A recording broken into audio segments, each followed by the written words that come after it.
Thank you. Thank you very much. I think the greatest threat to mankind is probably the amount of oil on Peter's hair this morning, ladies and gentlemen. It's a pleasure to be at EAT again. Was I at the first one? No, that was a zero-emission conference. Oh, okay, same sort of thing, though. What the fuck, you know. Ladies and gentlemen, this seems to have been a long time ago, what you've just seen, but daily today we live with the famines in East Africa. We now know what that is. Back in the 80s, we thought it was something called desertification that existed just unto itself.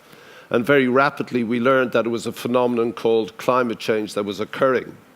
And we've been attempting to struggle with that. And as we saw in America recently, we still attempt to diagnose what it is and what causes it, and to believe in that. Well, we've diagnosed what it is. We know what causes it, but some of us still don't believe what's happening. The greatest threat to the planet is the belief that someone else will save it. And as with Trump, when political will is lacking, then civil will must affect the transition itself. So how do you do that? How do you create something out of nothing, something that is essentially relatively boring for people to understand, something that doesn't seem to impact them on a daily basis? Intellectually, they know about it, but it's not affecting them. I have to tell you, if you live in the Horn of Africa, you genuinely understand what is happening, what its effect is, and you desperately wish for some sort of concerted global political action to stop it. Well, we don't do that. Why? We can move the marker slightly left or right politically. We can create vast issues of civil will, and we have new tools to do that.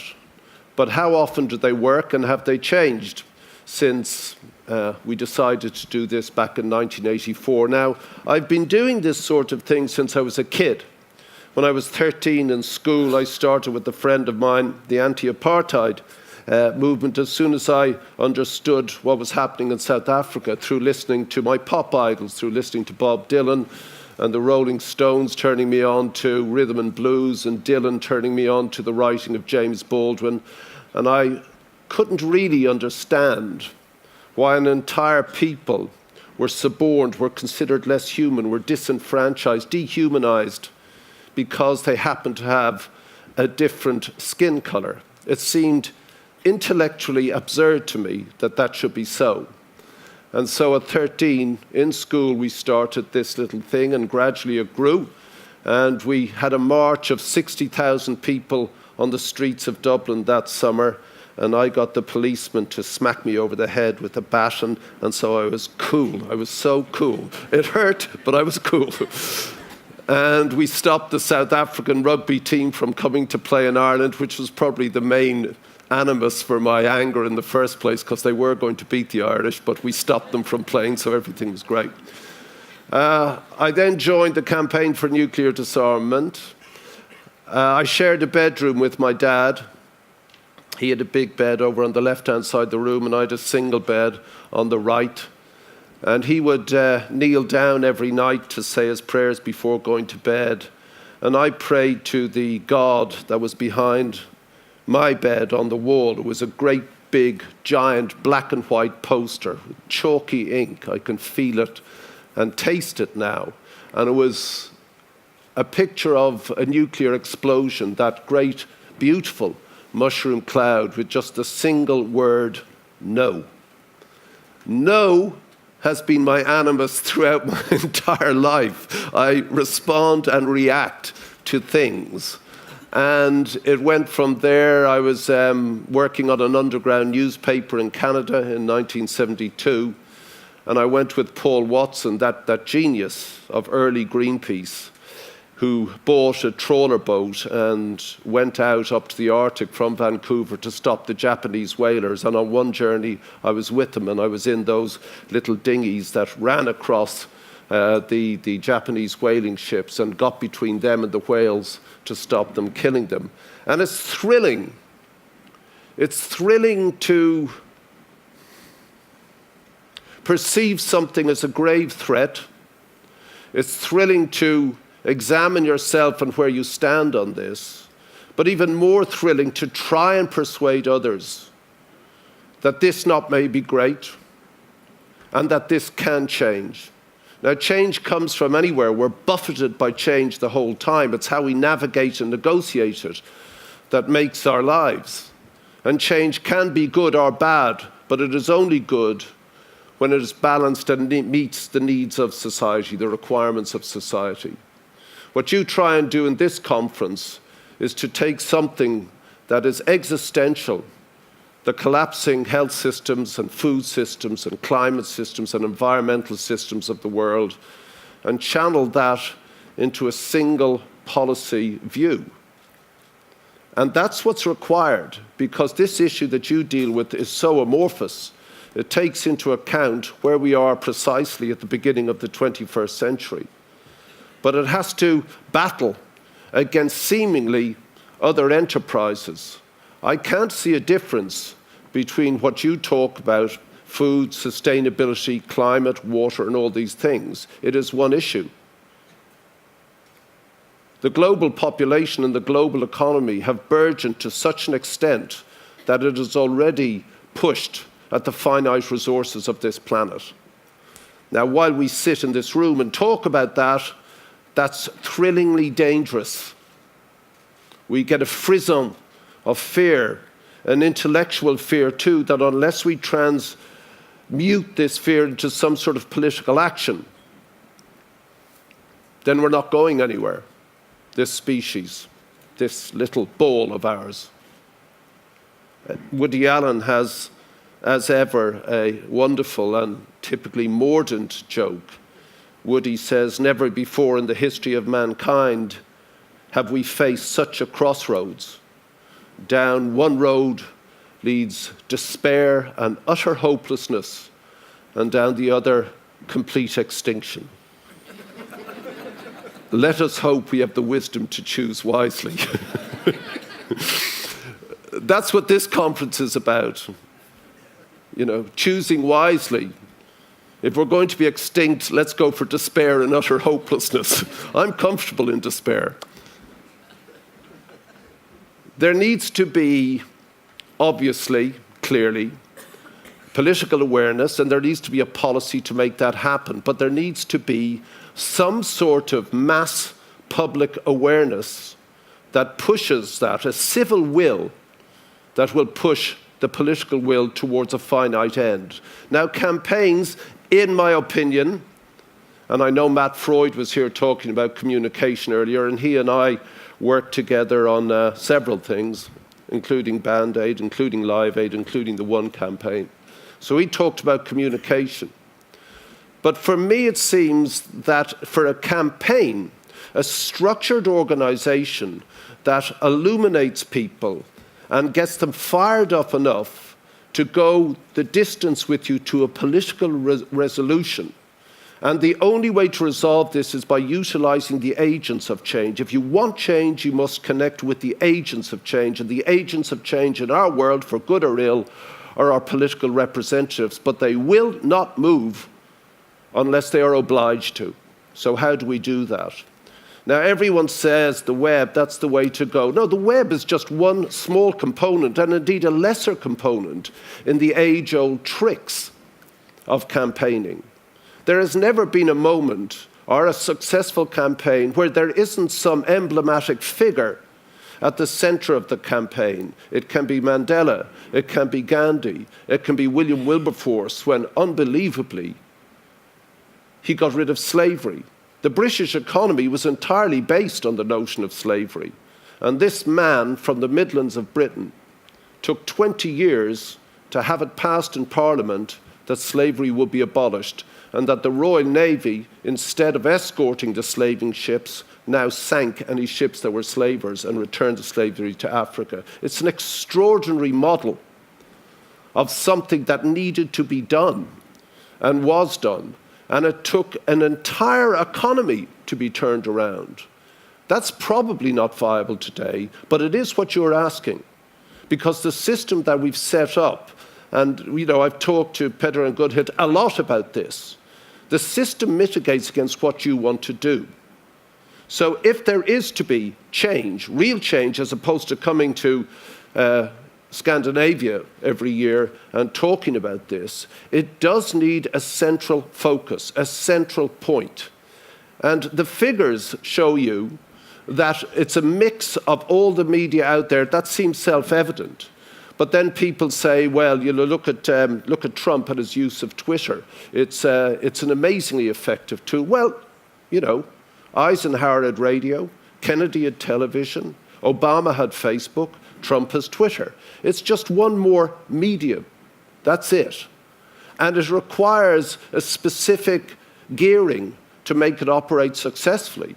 But if you're in the commercial business, I'll just go through some figures from 2012 in the University of Pittsburgh. If you want to sell something, traditional media will give you a unit of publicity. Traditional media will give you 900 new sales and 400 sales to existing customers. A blog will give you 90 new sales and 63 to existing customers. An online mention is the weakest of all.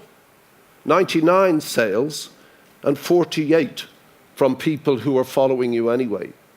And this is my experience. I do business as well. This is my experience. I don't do any online media myself. I don't do Facebook, I don't do Twitter, fuck it bores me, But, you can't follow me, not that I would have any followers too, but I'm just not interested in that.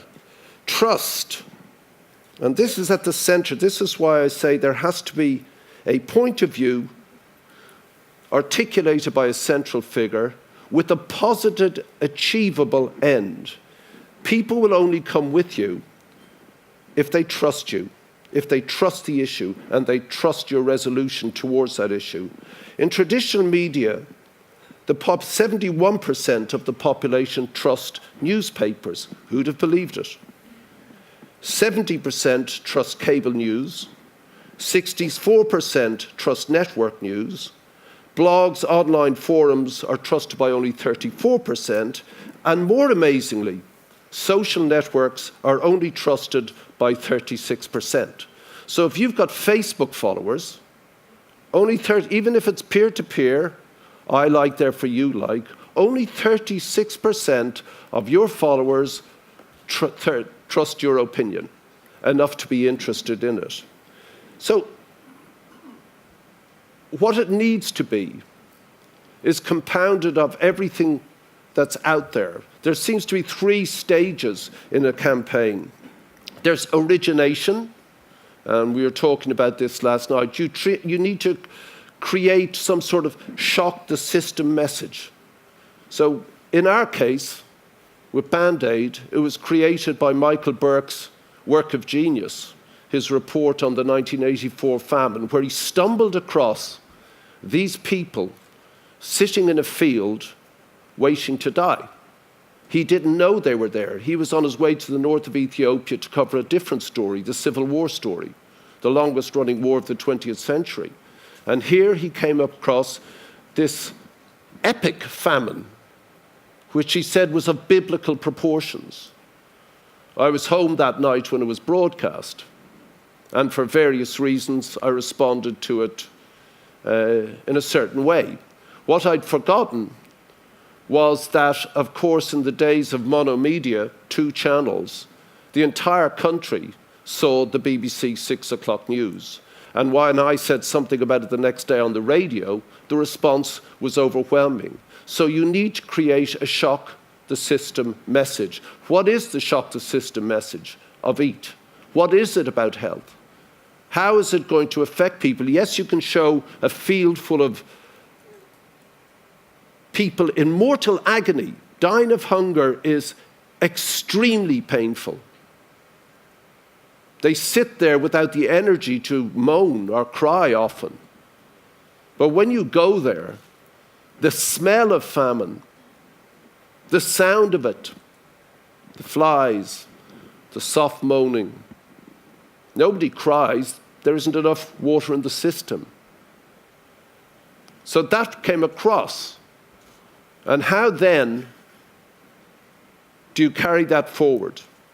Because the basis of a campaign is something that is finite.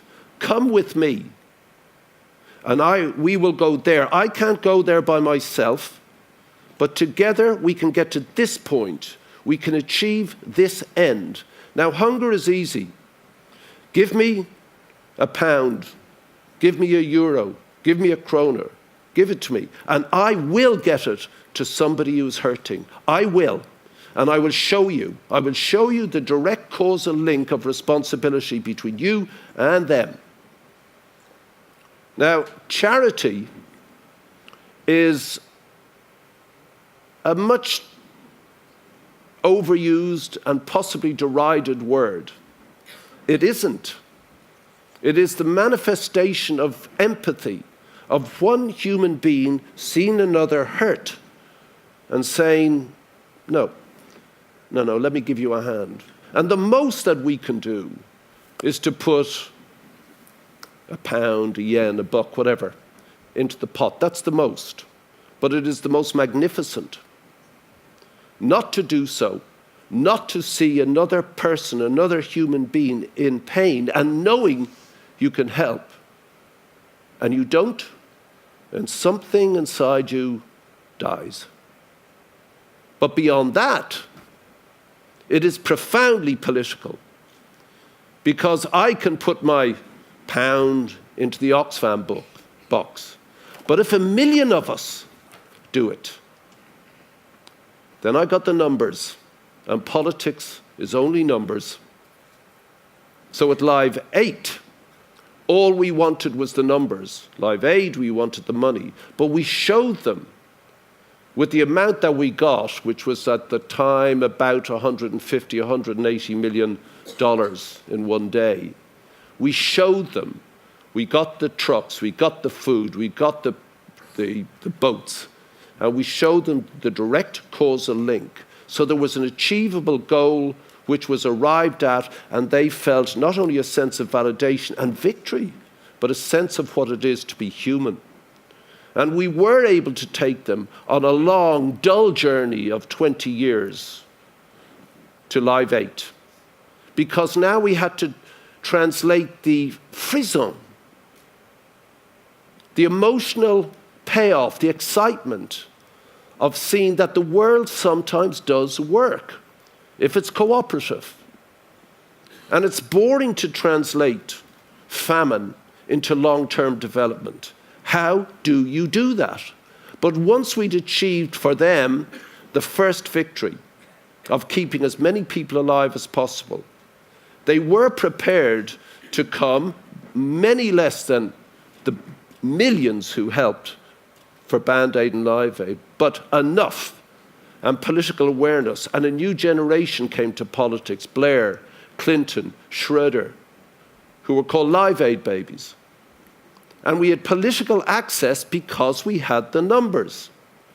And we were able to write a huge portion of the 2005 G8 agenda, the cancellation of debt, fundamental structural issues, $50 billion worth of aid per annum, which incidentally, for the poorest continent in the world is nothing. Europe, the richest continent, gets far more than $50 billion worth of aid. The system simply doesn't work. And then trying to continue it beyond that, that's a struggle. When you two were on tour, myself and Bono set up after, or before Live 8, we set up the One campaign, which would utilize his celebrity in particular, and mine in a much more minor way, the fucker.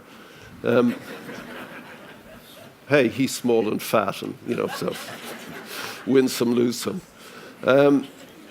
Where we could access, where we had policy, we could create policy with these experts who worked for us, and had access and could try and implement it, partially successful. But I remember one meeting with Condoleezza Rice, and you two were going on tour. And Bono said, what happens if I get 80,000 people to call the White House every night and demand this? So you have a daily lobby of 80,000 people. And Condi said, how many do you think will respond? And Bono said, if I asked them, 80,000 people every night. And she just paused and she said, we can handle that.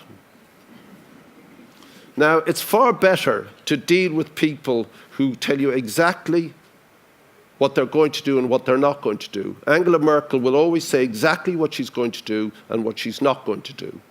And it may be very different to her speeches. But she's just going to say, I can't do that. Well, we'll go out and campaign against you. I can't do it. So if you get to that point, that happy point of access to the policymakers, you must start with the numbers. A message that will shock the system. That's the first point. Then amplification of that message. How do you get that out there? Well, all campaigns are a feedback loop of media. I doubt very much whether you can get a shock the system message out on the web. It's too diffuse. In fact, in my view, the web is one of the greatest tools for authority than it is for civic society. Because each person in this room, you're all concerned with this issue, but let's park this issue and think about other things that concern you. We all probably have a different idea in our head about what should happen with the world or what bugs you about certain things. We could all go online now and go to our followers. And in 1 hour, let's say we all have 1,000 people saying, yes, I agree with you.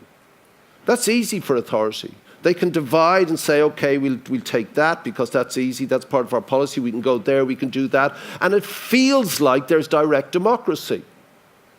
But it's bullshit. They've just divided opinion. If all of us have the same idea and we go online now, then each of us with our 1,000 followers are figures, are numbers. And then you have access, and then you can drive the policy. But the message must be amplified through traditional media. Brexit. I couldn't stand what was happening. Brexit was like catnip, was like cocaine for the web, just all its lies, which just went out, unfiltered, unquestioned, unargued. And people believed this nonsense, or not. Brexit was an emotional spasm. But they wanted to believe that nonsense that was being said. And in frustration, 3 weeks before the end, I raised £120,000. We started putting up posters, funny posters, ones that were, not agitprop, but, people would look at them and laugh, and then they'd take pictures of it and put it online. I did a couple of movies called Sexit, the movie.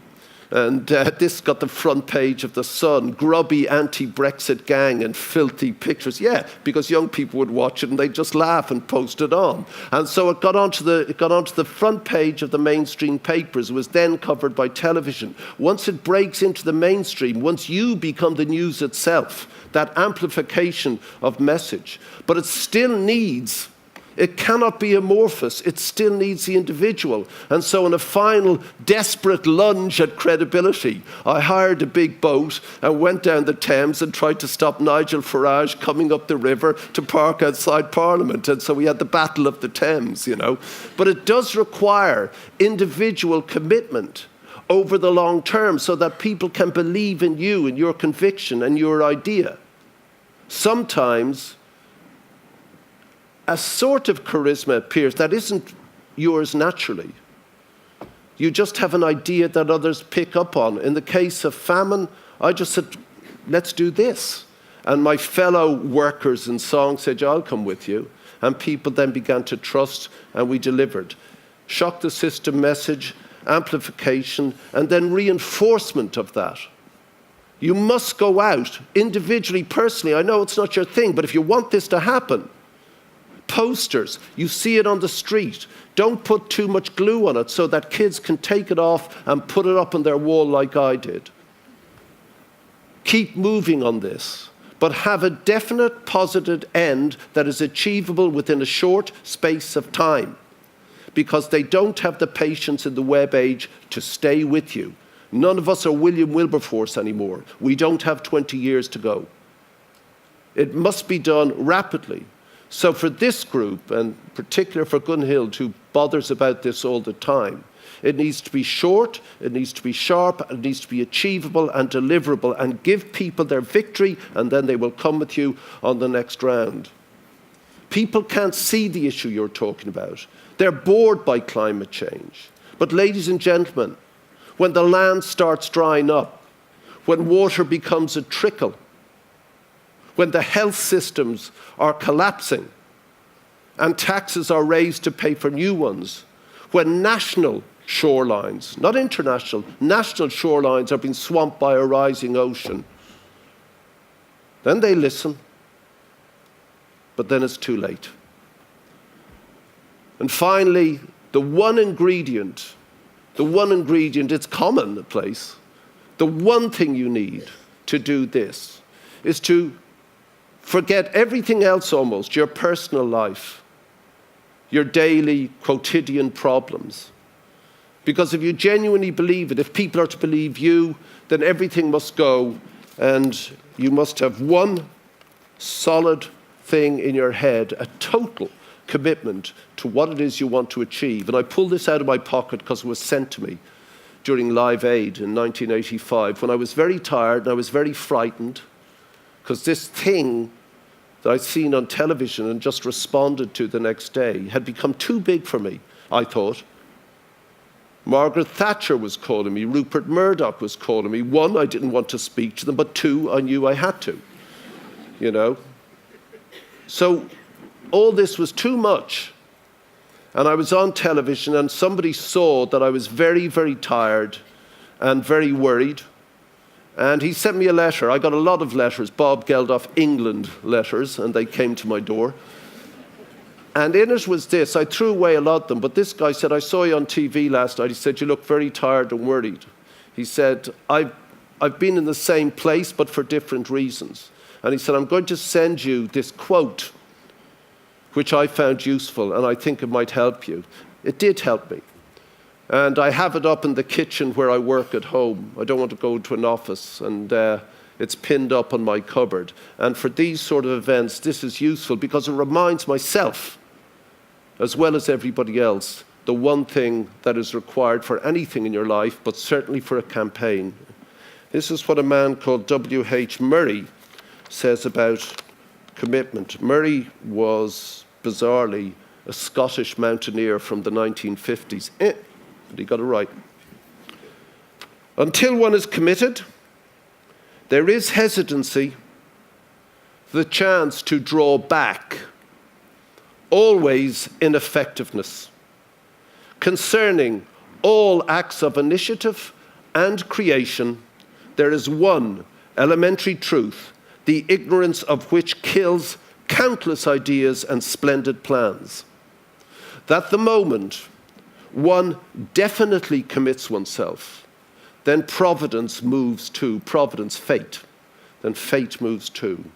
A whole stream of events issues from the decision, raising in one's favor all manner of unforeseen incidents, meetings, and material assistance which no man could have dreamt would have come his way. And Murray finishes with that wonderful couplet from the great German poet Goethe. Goethe says, whatever you can do, or dream you can, begin it. Boldness has genius, power, and magic in it. Ladies and gentlemen, we need boldness, we need genius, we need power, but most of all, right now, in this world, we need a lot of magic. Thank you very much.